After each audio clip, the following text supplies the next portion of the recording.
Right, a very busy week ahead of you, Bridgwater on the Thursday. Before we get into that match, I thought we'd talk a little bit about the previous match. What are your afterthoughts, if you will, after a week to sort of dwell on it? So, thought it was a game of 2 halves. I thought we were very good for 45 minutes, dominated the game, both in possession and out of possession, created lots of opportunities, just lacked that killer instinct in the final third. Second half, I think we looked a little bit nervous. I think the girls realised it was a big game, important, and almost looked a bit scared to make mistakes and panicked a little bit. So allowed Crawley back into the game.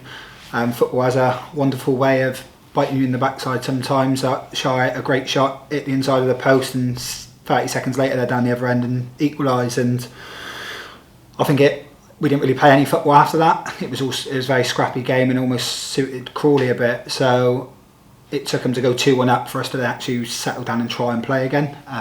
And again, we had chances in the second half. We just got to be clinical in that final third, which hopefully we can do this week. Yeah, you've had 1 week now to sort of dust yourselves off and go again.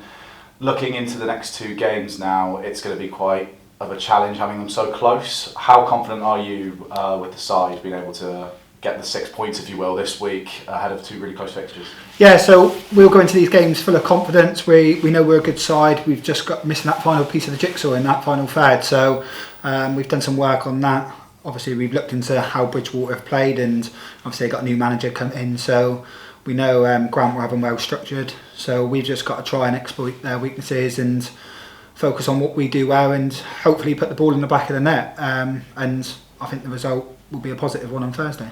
Bridgwater's the side we've already played very early in the season, a 3-0 loss.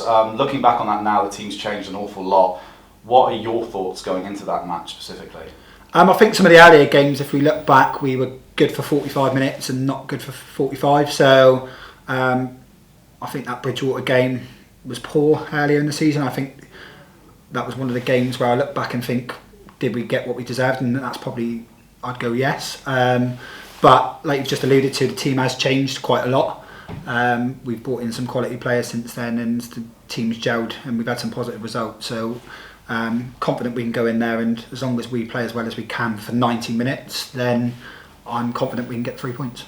And finally, this is one of the last few home games for us. Obviously, in football, a lot of people talk about there's a home advantage, if you will.